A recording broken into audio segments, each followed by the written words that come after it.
All right. We're at 7:01. We'll give it another minute or so before we get started.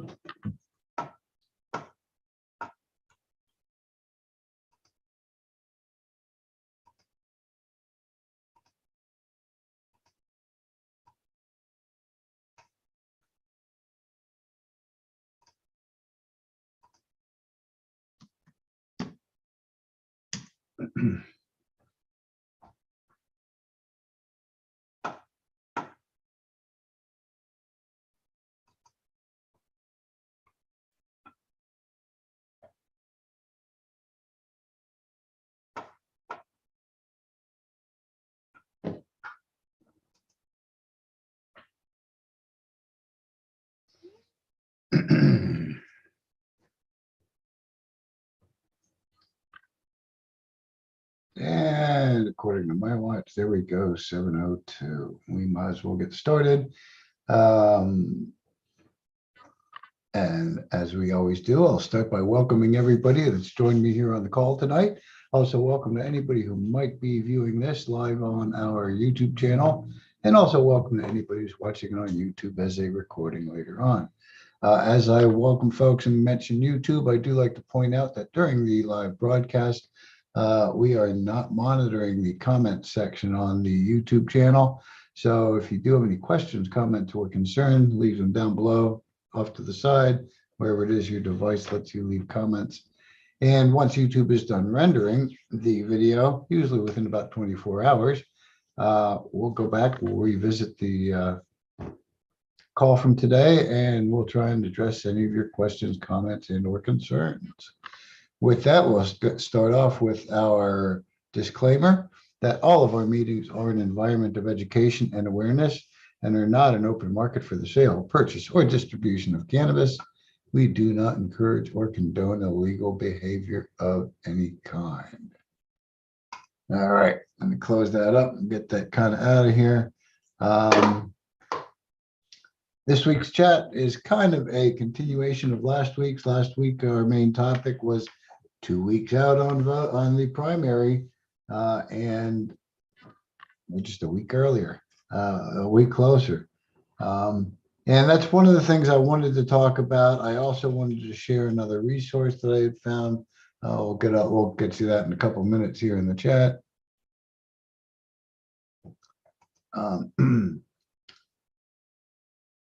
But we are kind of finished, as we talked about last week, with collecting any more questions or collecting any more questionnaires from candidates.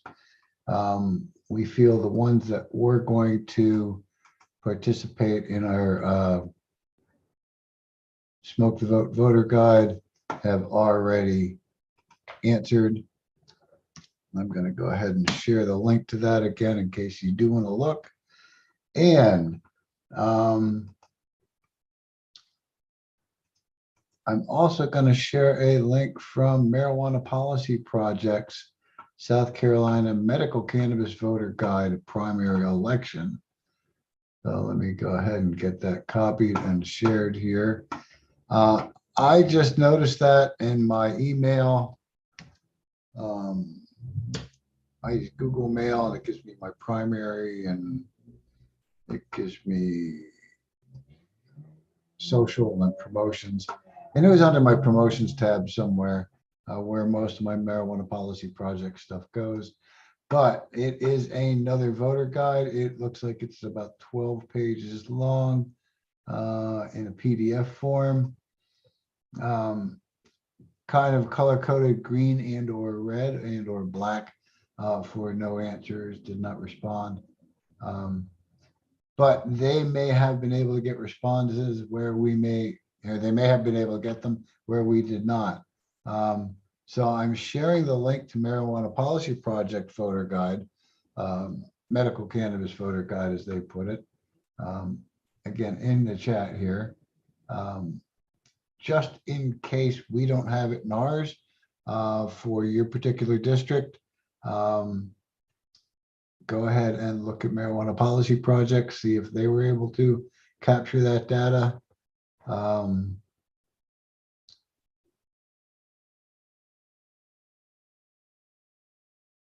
It's kind of small on my other screen as a PDF. I'd probably have to download it right to my machine instead of looking at it on their online PDF viewer. Not so much a grading, but a color of a green for those that support medical. Couple of questions about do you support bills like S-150? And it looks like, did you give medical cannabis a vote? And, so that gives some indication. Again, if you can't find them on the Smoke the Vote guide from NORML, go ahead and check out MPP's guide. They may have captured that data, or we may have not been able to. We are down to the final week. I'm actually leaving town first thing bright early in the morning, and plan to be back by next Monday night, barring any traffic hiccups or travel hiccups. I should be back in time for election day. We did maybe discuss kind of breaking the trip back up a little bit and stopping part way for an overnight, and then finishing off the Tuesday morning. Still making it back in time for the election, but I'm not sure how close I want to cut it, so we'll see when I get back. But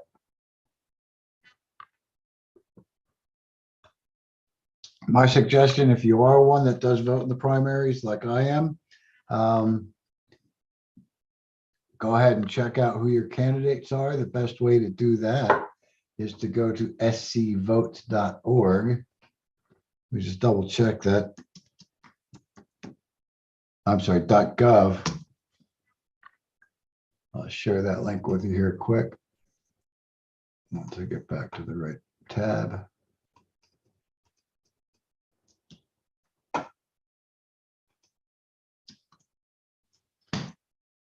And I'm going to share this with you real quick, just so you can see what I'm looking at.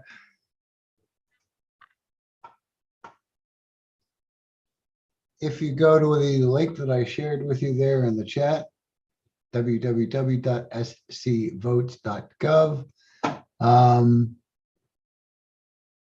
you have a bunch of different options. Online voter registration, check my voter registration, update my registration, get my sample ballots, find my polling place if you don't know where your polling place is. And sometimes they move, sometimes they consolidate them. Check my absentee ballot if you've requested one. Provisional ballot, contact my county office. What I suggest most people do is get a look at their sample ballot. Go to get my sample ballot. It's going to take you to a spot where you click where you're not a robot. You fill in what county you're in. Fill in your pertinent information. Once your date of birth, once your, I shouldn't be showing that. Social, oh, what the heck. And then it will take you to, I'm actually going to unshare this real quick.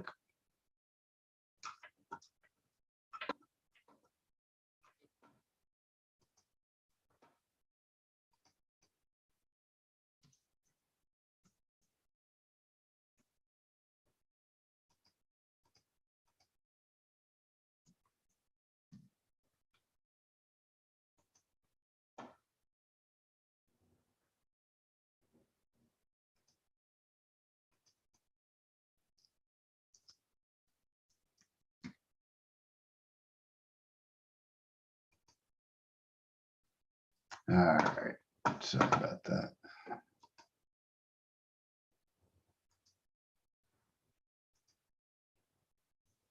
But anyway, once you go ahead and fill in that information with your name, date of birth, and last 4 digits of your social, it's going to take you to a page that looks very much like this. Again, I don't know how much of this info I should be sharing live on YouTube, but from here, you can go ahead and view sample ballot right down here. So I'm going to click out onto that one. You can select which party you plan on voting in. You can check out both of them. I haven't decided which one I want to participate in yet. Sometimes I wish I could vote in both, but that's not until you get to the generals. And I voted both in both since I've been in South Carolina, not at the same time, mind you, not the same election. But good example, you can click right here, and if you happen to want to view the Republican primary in my particular district, click the view button, click the OK button, and it will pop out my sample ballot. Again, it has sample written on it real big. We'll go down through this real quick. Mentions my county, my voting precinct, where my voting location is, the voting districts within that particular precinct location, or that are in my particular location, should I say. I'm Senate District 41, which is Sandy Sen.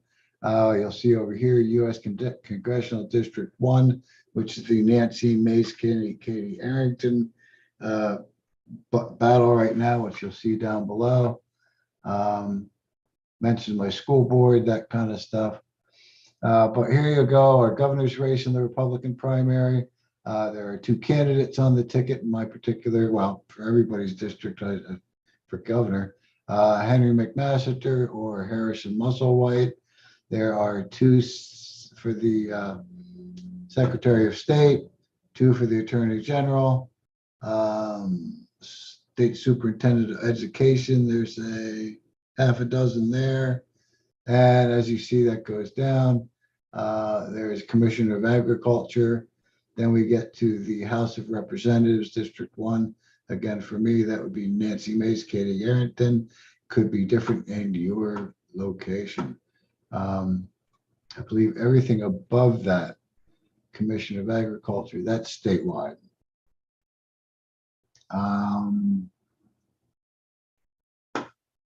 Mine also has a county council district on it. Then it has advisory questions. Your ballot, again, may be different for your area. So go back and check those out. Again, if we would want, we could click out and see the Democratic version of the primary ballot. Again, you'll see we start with the governor at the top. We have 1, 2, 3, 4, 5 Democrats running for governor in the state of South Carolina during the primary. State Superintendent of Education, there are 3. U.S. Senate, number 2, District 2, there are 3 Democrats running. That is Tim Scott's seat. Probate judge. Again, there is nobody running for Attorney General in the Democratic Party. It was just the 2 you saw on the Republican ballot. Let me just click back to that, which was this Lauren Martell and Alan Wilson. So you'll see they're different depending on the party that you're voting in, the district you live in. Again, some of mine are talking more county level type things. But that is the place to go and check, scvotes.gov. Oh, I closed it completely. To just double check your ballot, see what your ballot looks like. Gives you a little bit of advance notice so you don't walk into the voting booth kind of blind. And again, I've kind of sometimes voted one way or the other. It doesn't always matter what party you vote in the primary. What really counts is your vote in the generals. And I must admit, if I see like some of the races we have here, there isn't as much going on federal level in the Democratic Party because there is no runoff between anybody. The Democratic candidate for U.S. House District 1, has already been basically nominated because there's nobody running against him in the primary. So it's the Republican Party where we have three people running, Katie Arrington, Nancy Mace, and I forget the third one's name. I must be quite honest with you.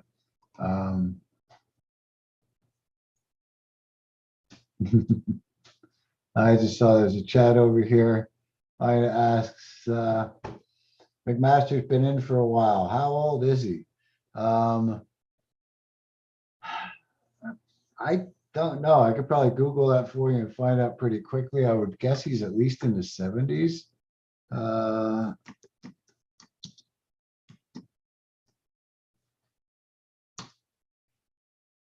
75. He was born in 1947. I mean, he's got 11 years on me. He's a little bit older than I am. Definitely still lives in the past. I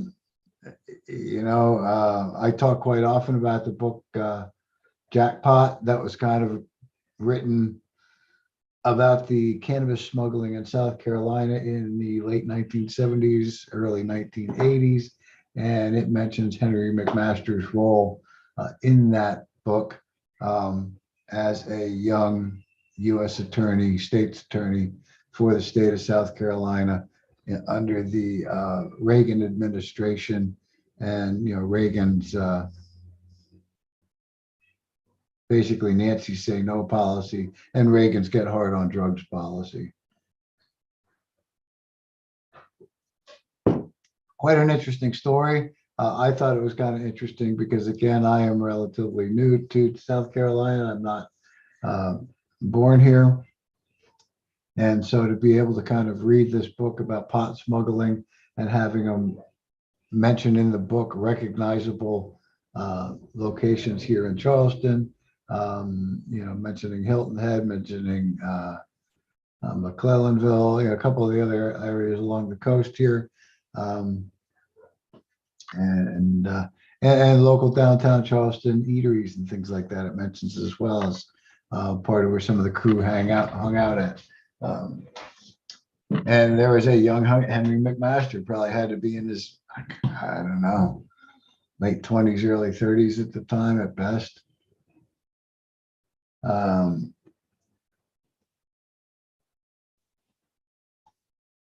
Yeah, so he's been around politics for a long time. But I just don't want to see him stay the governor of South Carolina. Not when it comes to his marijuana policy. Excuse me, which I'm sure he's more than happy that things with the medical bill went the way they did this year in the House, because he never had to state his position at all before these elections. He still hasn't come out and stated his marijuana policy. So, my take on it is nothing has changed since the last time he made statement about it, not going to happen in South Carolina type thing. I think that would have been, especially since almost all of the Democratic candidates openly and outwardly support cannabis law reform. I think he would have been pushed to some point to make a statement had the legislation still been pending during the elections. I still think he needs to make a statement, but it is what it is. All right. I'm just hoping Nancy Mace gets back in. I tell you, if it's between Nancy and Katie Arrington, I agree. I definitely prefer Nancy. Although, there's no real politician on either side of the aisle that I ever fall in love with. They're all questionable. But yes, I thought she was pretty fair in some of her stances.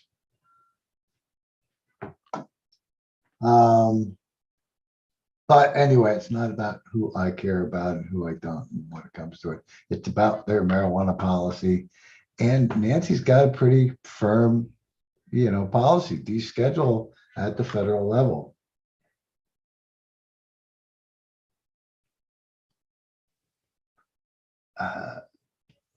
Again, I see Ina mentioned that we have so many tourists in the coastal area and we need decriminalization.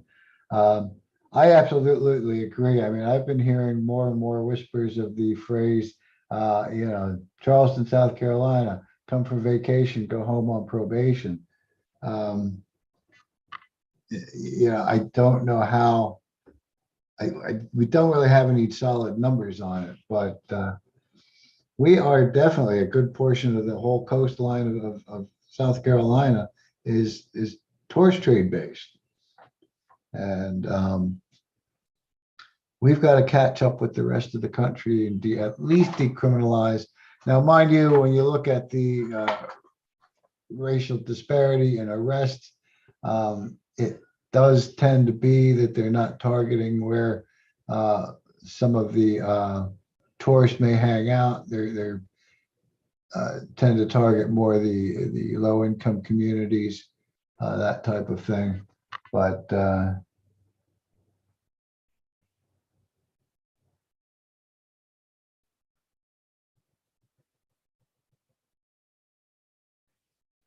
yeah, I just saw Joey's comment talking about McMaster.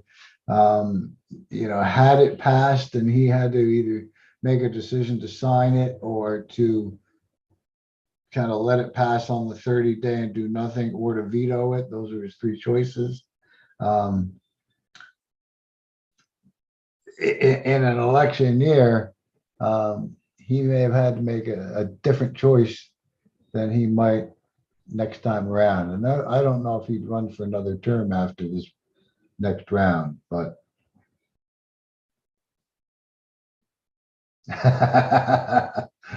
welcome to South Carolina. Beautiful places, smiling faces, and lots of jail and prison spaces. Oh, yes. Welcome to South Carolina. I did want to talk briefly. I told Josh that I would call him this week or try and touch base to the phone call, and I have not. But I did want to, since he is on the call tonight, just sort of put it out there that when I get back into town, will be, let me get my calendar up in front of me, turn off this share. I'll be back in town for next Wednesday's call. I'll be back, probably the Monday before that. And what we're just going to do is a election wrap up, primary wrap up. The following week is the 22nd of June. That's the one where I'm not sure if, well, the new job put me on schedule for that evening, conflicting with the cannabis call. They noticed their mistake, should I say, and said they'd see if they could get it rectified. And I've heard nothing more about if it has or has not been. So I'm not sure what's going on for the 22nd offhand. But Josh had also volunteered last week, or should I say, put it out there that he would not mind hosting some of these calls, because I had mentioned I'm getting a little burned out. I run out of things to talk about. It's always nice to hear a fresh perspective. So the only thing I'm trying to, and so what I'm hoping to do is, like I said, come back in. We'll talk next week about the results of the election, which we should know most of by that day, except any runoff races that they'll then run on the 28th of the month. But then get you, Josh, scheduled in on the 29th, and get us maybe come up with a topic you'd like to talk about then. And I'm thinking if we can figure a way to Well, I have to just wait and find out what happens with work for that 22nd date. But if there's a way that we could get you, Josh, to maybe plan on doing the 29th and the 6th, and then I'll come back in on the 13th of July for our second Wednesday of the monthly meeting call. Would that be something you might be able to do? That actually would probably a non-recorded meeting, have sort of one of the open calls.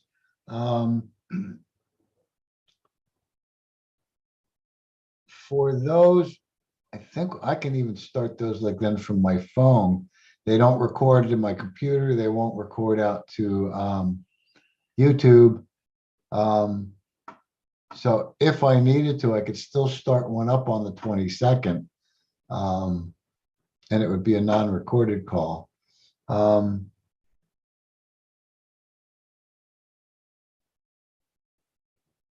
What do you think about something like that, doing a non-recorded call on the 22nd? Yeah, that works for me. That way you can even get it started up and I'll just take it over. Right, because that's something I could probably squeak out for in a minute or two at work and nobody'd notice. Is at least get it up and running and then you could take the reins from there. And if I do get my schedule switched, I can still set it up as a non-recorded meeting. So that sounds like a plan. They'll all come back in on the 15th and then we'll probably try and touch base a little bit before it, but have you come in on the 22nd, do a non-recorded call. And I'm thinking the week after that, the 29th, we'll have you do 2 in a row, if that works for you. Yeah, we'll make it happen. Okay. All right, that's what we will look at. Let me get back to my main screen here.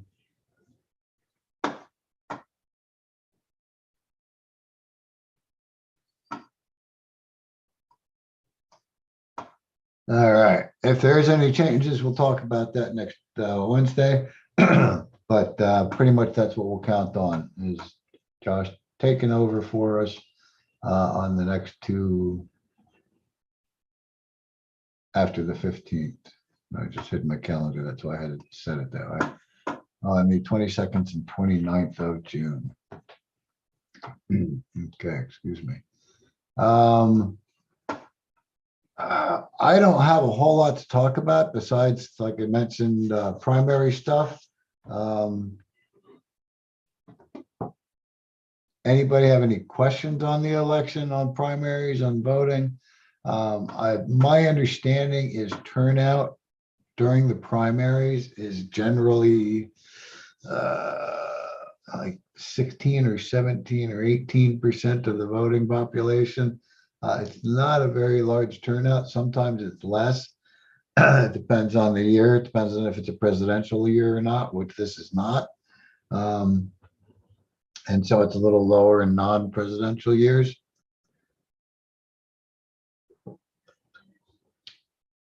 I mean, I'm hoping for some good turnout because it is a gubernatorial election year for South Carolina. And I really like to see our governor change. And that's an interesting kind of thing where I talked about doesn't matter which party you necessarily vote in. When you go, you can pick one and or the other. I mean, one or the other. You can't pick and. One or the other. And I've seen it happen where, yeah, and I've actually done it where I voted a party that I normally wouldn't vote in, but it allowed me to kind of try and have some say into the candidates that were running in my district in those seats on that particular party, hoping that if that party did win in the end, which I believe they did, I would at least have had some say as to which one of the candidates in that party landed in that seat. And then, like I say, at the generals, you don't have to vote for the same party that you voted for in the primaries. Um, you can vote either or, depending on who's on the ticket. That's a ticket where it'll say, okay, it's this person against that person, and this is their party, and that's their party, and you've whittled it down from 5 Democratic governor candidates that we have, like in South Carolina now, and the 2 Republican candidates, and whittled it down to just 1 and 1. And, so we'll see. And, my vote will tend, especially for governor, is going to go to someone that favors marijuana law reform. Come on, Henry, tell me that you're for it. I can't hear you, Henry. I don't hear you. So anyway, that's kind of all I got to talk about tonight. Like I said, I've been running a little bit dry. I think we're going to cut it a little bit short. We're going to get back here next Wednesday and talk about what happened at the elections. Don't forget, my big thing is just to get out and vote. So please get out and vote. Check in your community. Try and find out who your candidates are and what their marijuana policy is. You've got 1 week left to find out. If we don't have it listed on our voters guides, please try and reach out to them directly and say, I am a constituent in this district that you're running for. Please tell me, what is your marijuana policy? And vote for those that are willing to reform marijuana laws. That's about all I can say about it.